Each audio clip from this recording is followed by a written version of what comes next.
Terpantas, terkini dan sahih. Bila-bila masa, di mana jua. Berita di jari. Subscribe YouTube Buletin TV3. Buletin 1.38 Februari bersama saya Hawa Rizwana Rizwan.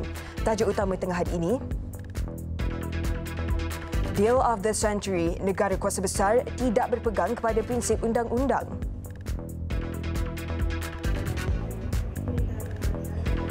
Dan pelancong warga Cina yang masih berada di Malaysia kerana masalah kesihatan dan penerbangan akan diberi pas khas.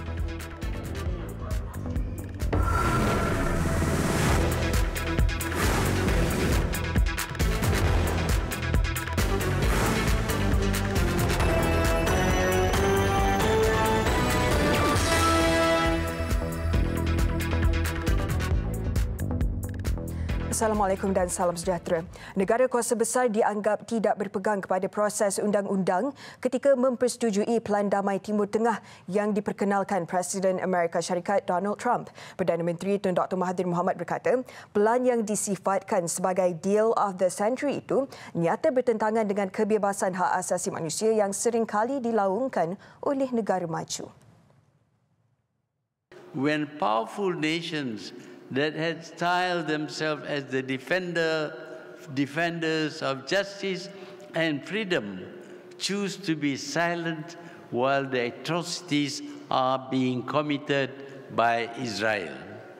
In other words, if we too choose to be silent, the blood from the murders and killings of the Palestinians by the Israelis is on our hands as well. DOC juga dilihat bersifat berat sebelah apabila tidak mendapatkan persetujuan dan sokongan rakyat Palestin dan memberi kelebihan kepada Israel khususnya dalam aspek perluasan wilayah serta pengiktirafan Baitul Maqdis sebagai ibu negara. Strategi khas tanpa membabitkan emosi perlu dirangka bagi memastikan perjuangan menentang rejim membuahkan kemenangan kepada nasib rakyat Palestin yang sehingga kini masih samar. Initially, three Arab countries, three Muslim countries tried to regain Palestine. They mounted a military action. Later on also there was another military action on the part of Egypt. But they were all defeated because behind the Israelis you find the European nations and also the US. They made sure that any military action against the Israelis will be defeated by them. If Israel had to fight the battle by itself, it's going to lose. But the US and Europe guarantees that Israel will always survive. Beliau merasmikan persidangan kali ketiga Liga Ahli Parlimen untuk Al-Quds di Petaling Jaya, Selangor. Persidangan 2 hari ini menyentuh isu berkenaan DOC selain isu berbangkit berkaitan hak asasi manusia di Palestin.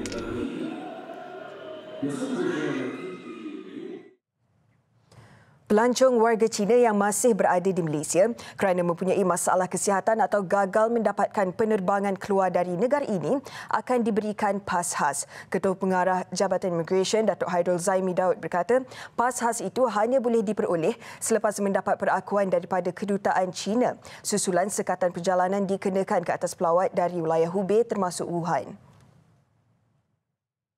Bagi mereka yang telah berada di dalam negara, visa mereka tidak akan dilanjutkan kecuali jika mereka mempunyai masalah kesihatan ataupun jika mereka gagal mendapatkan penerbangan untuk keluar daripada negara, mereka akan diberikan special pass ataupun pas khas selama 2 minggu ataupun 30 hari mengikut tempoh tarikh penerbangan keluar. Mereka mesti datang ke Jabatan Immigration bersama dengan tiket penerbangan keluar dan juga mereka mesti diperakukan oleh pihak kedutaan China di Kuala Lumpur. Penerima PAS khas itu akan diberi tempoh 14 atau 30 hari untuk berada di negara ini mengikut tarikh penerbangan keluar. Ketetapan itu selaras dengan dasar yang telah ditetapkan kerajaan, iaitu sekatan perjalanan dikenakan ke atas mereka yang datang dari Hubei dan Wuhan. Sekatan akan diperluaskan meliputi wilayah lain di China selepas dikenakan sekatan pergerakan keluar masuk oleh kerajaan negara berkenaan. Jabatan Immigration akan mengambil tindakan sekatan perjalanan sebaik sahaja kerajaan China mengisytiharkan sesebuah wilayah di lockdown.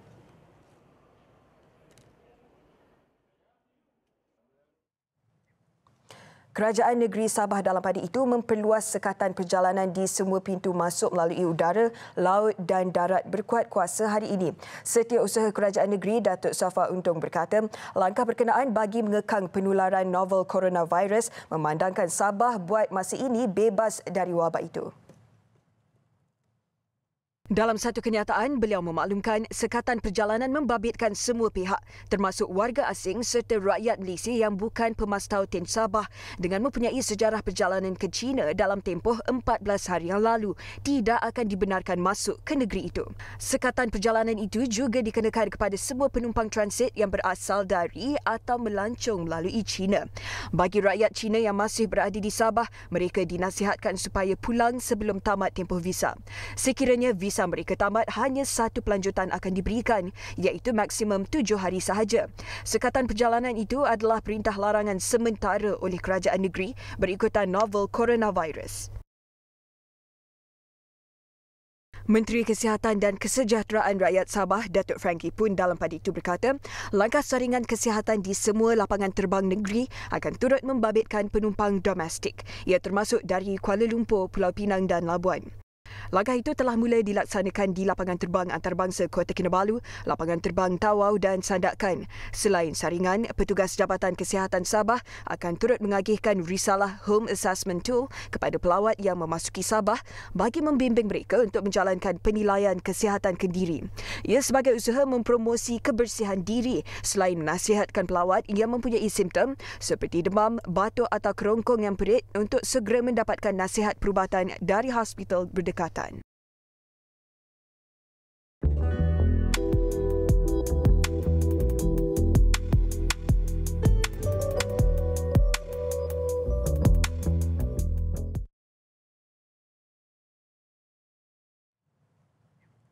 Baik, beberapa jalan di sekitar ibu negara ditutup sempena sambutan Thaipusam bagi memberi laluan kepada perarakan pedati Perak yang akan menuju ke Batu Caves di Selangor.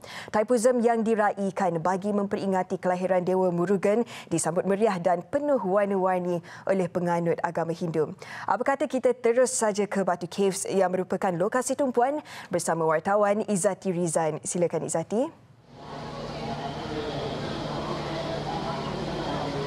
Assalamualaikum dan salam sejahtera. Ya, Hawa, saya kini berada di pekarangan Kuil Subramaniar Swami Batu Cave bagi mengikuti siri sambutan perayaan Thaipusam yang disambut penuh warna-warni penganut agama Hindu di seluruh negara hari ini. Dan mengikut pemerhatian saya sejak jam 6.30 pagi tadi, penganut agama Hindu, pelancong tempatan maupun asing telah membanjiri pekarangan Kuil Batu Cave ini. Dan difahamkan sejak 5 hari lalu beberapa jalan di sekitar ibu negara ditutup bagi memberi laluan kepada perarakan pedati-pedati tersebut. Dan untuk hari ini sahaja, hanya sebahagian jalan di sekitar jalan Gombak Batu Cave yang merupakan jalan utama perayaan ditutup sehingga habis perarakan. Ia sedikit sebanyak, Hawa, menyebabkan kesesakan lalu lintas, namun ia dijangka kembali lancar menjelang petang nanti. Dan walaupun dunia diserang wabak coronavirus, namun itu tidak menghalang orang ramai ataupun penganut agama Hindu untuk mengikuti upacara keagamaan hari ini. Dan ada juga pengunjung yang saya temui mengenakan penutup hidung dan mulut serta pembasmi kuman. Malah ada juga pengunjung yang tidak langsung mengenakan mask kerana mereka faham dan mereka percaya dengan apa yang dilakukan oleh kerajaan dalam berusaha mengekang virus tersebut di negara ini. Dan sedikit sebanyak mengenai perayaan Thaipusam, ya. Hari ini penganut Hindu menyempurnakan nazar masing-masing dengan membawa pal kudem ataupun belanga susu dan kawadi serta memecahkan kelapa serta mencukur rambut disambut sebagai penebus dosa. Perayaan ini juga diraikan sempena peristiwa ibu kepada Dewa Murugan menyerahkan lembing kepada anaknya bagi membantras kejahatan. Dan untuk mengulas lebih lanjut, saya bersama dengan pemegang amanah kuil Batu Cave, Datuk N. Siva Kumar. Datuk, terima kasih kerana sudi bersama Bulletin 130. Mungkin Datuk boleh ulas mengenai sambutan hari ini. Bagaimana keadaan sambutan? Adakah sedikit berkurangan orang ramai yang hadir disebabkan penyebaran virus coronavirus? Tak, kalau ditanya pasal coronavirus ni tidak menjejaskan apa-apa dekat Batu Cave kerana boleh dikatakan pengunjungan kali ini lagi ramai daripada tahun lepas. Disebabkan dikatakan sebab daripada pukul 8 malam hingga pukul 6 pagi hari ini memang penuh dengan pihak kuil sendiri bagi mengekang penyebaran virus ini. Difahamkan ada memberi penutup hidung dan mulut ya, Datuk? Memang semalam kita mulakan dengan membawa penutup hidung dengan mulut dengan diberi percuma kepada pengunut-pengunut dengan serta penganut-penganut. Di samping itu, pihak pengurusan pun telah menyediakan beberapa kontraktor pembersihan untuk menjaga keadaan serta menjaga keadaan kebersihan di kawasan Batu Cave ini. Datuk, sambutan ini difahamkan hingga ke tengah malam nanti. Mungkin ada pesanan untuk penganut-penganut agama Hindu yang akan datang berpusu-pusu memanjiri kawasan sekitar Batu Cave ini. Satu perkara juga diminta sesiapa yang nak datang dalam kawasan ini Batu Cave sebab dijangka pada selepas pukul 6 penganut akan dikunjungi lagi ramai. Datang ni dengan keadaan selamat. Kalau boleh tolong pakai penutup hidung dengan ini supaya ini untuk mengalakkan daripada terdapat apa-apa jangkitan yang dibagi tahu corona semua tu. Selain itu, harap diminta para pengunjung-pengunjung datang dekat sini ni dengan menjaga keselamatan dia orang sendiri. Baiklah, terima kasih Datuk. Baiklah, selain sambutan di Batu Cave ini, sambutan juga dilakukan di beberapa kuil muruga terkenal seluruh negara, antaranya di Pulau Pinang, Kedah dan Ipoh. Dan saya kira sekian saja perkembangan yang boleh saya bawakan di Batu Cave ini. Kembali bersama anda Hawa di Sri Pentas. Silakan. Baik, terima kasih Zati Rizan atas laporan itu. Selamat bertugas. Baik, kita ke laporan seterusnya. Jabatan Keselamatan Dalam Negeri dan Ketenteraman Awam KDNKA Bukit Aman akan membuat laporan polis jika wujud tohmahan dan agenda daripada pihak tertentu mahu mencemarkan nama baik pasukan polis Marine PPM susulan penahanan anggota pasukan itu. Ia susulan 8 anggota berpangkat Corporal serta Sarjan dan seorang pegawai kanan polis berpangkat Assistant Superintendent di Berkas Suruhanjaya Pencegahan Rasuah Malaysia SPRM Pahang di pangkalan PPM Port Klang kemarin disyaki terbabit kes rasuah.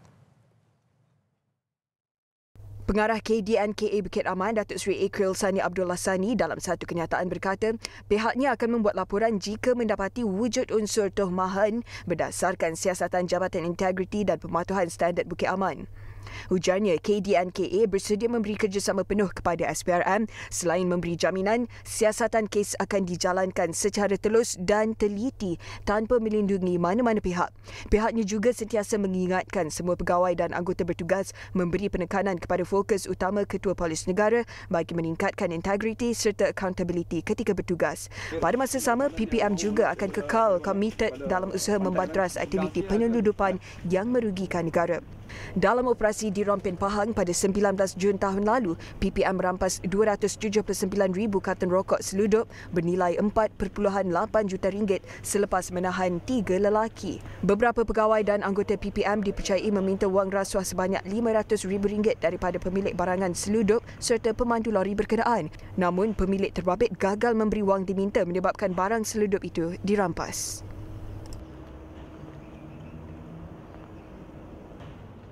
Besar impaknya. Tular selepas hasilnya. Pantas menampilkan prosiding ini secara dalam keuangan maya. Berita di jari. Subscribe YouTube Bulletin TV3. Laporan antarabangsa. Kerajaan Singapura memberi jaminan kepada seluruh rakyatnya bahawa bekalan makanan negara itu adalah mencukupi.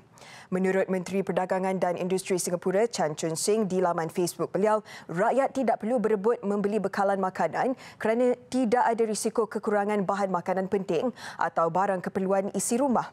Katanya beliau sedar terdapat banyak laporan mengenai orang ramai yang membeli barang makanan serta barang keperluan isi rumah di pasar raya mengakibat membenarkan wujudnya gambar rak-rak makanan yang kosong di pasaraya di media sosial. Sementara itu, Singapura mengesahkan 3 kes tambahan jangkitan novel coronavirus di Republik itu menjadikan kes keseluruhan kini berjumlah 33. Amaran Kedudukan Sistem Tindak Balas Perebakan Penyakit DORSCON Singapura turut dinaikkan dari tahap kuning ke jingga bagi membendung penularan wabak itu. Di antara kes-kes yang sudah disahkan, 2 telah dibenarkan keluar hospital, manakala 2 lagi dalam keadaan kritikal di unit rawatan rapi.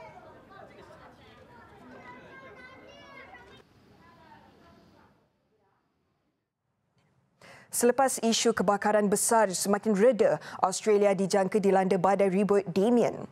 Damien juga dikategorikan sebagai ribut kategori 3 dan mampu mencapai kelajuan maksimum 224 km sejam.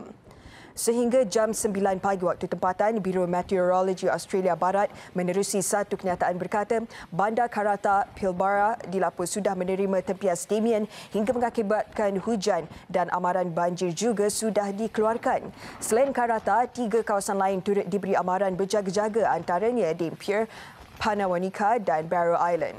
Penduduk di kawasan berhampiran turut diminta berlindung di tempat yang lebih selamat.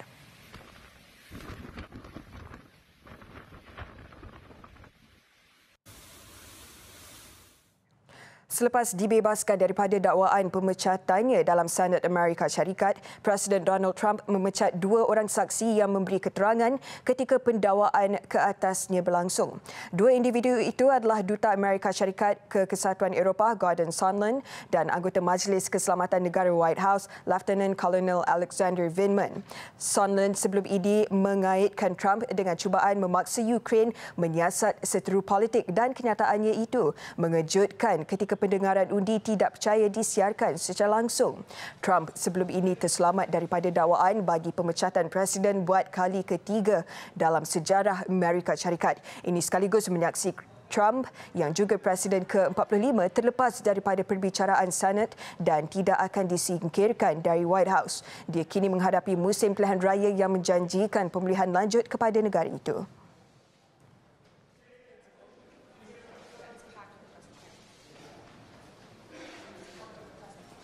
Besar impaknya. Tular selepas hasilnya. Pantas menampilkan prosiding ini secara dalam keuangan maya.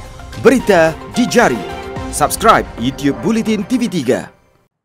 Sukan. Pasukan yang bersaing dalam saingan Liga Malaysia musim ini dijangka akan menikmati agihan hak penyiaran. Namun jumlahnya bergantung kepada nilai keseluruhan tajaan diraih Liga Bola Sepak Malaysia MFL. Pemangku Ketua Pegawai Eksekutif MFL, Dato' Abdul Ghani Hassan mengesahkan perkara itu selepas MFL memeterai perjanjian kerjasama bersama Telekom Malaysia Berhad TM semalam.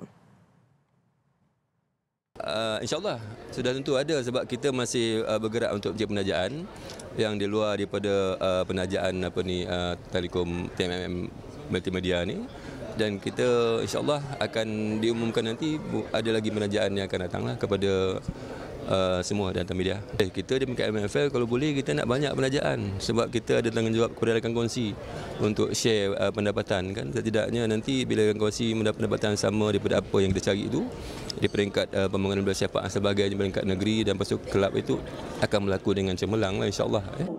Untuk rekod, pasukan Liga Super dan Liga Premier menerima hak penyiaran Liga Malaysia bagi musim 2019 masing-masing bernilai RM3 juta dan RM1 juta. Namun hanya menerima separuh daripada jumlah tersebut berikutan MFL berdepan kekangan kewangan akibat ketiadaan penaja utama. MFL dan TM semalam tidak mendedahkan jumlah keseluruhan tajaan tetapi ia melibatkan tempoh selama 3 tahun.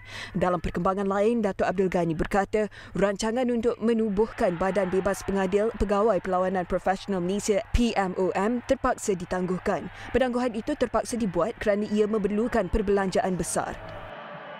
Baik, Buletin 1.30 berakhir di sini. Saksikan visual pameran kereta retro yang berlangsung di Paris. Saya Hawa Rizwan. Assalamualaikum dan salam hormat.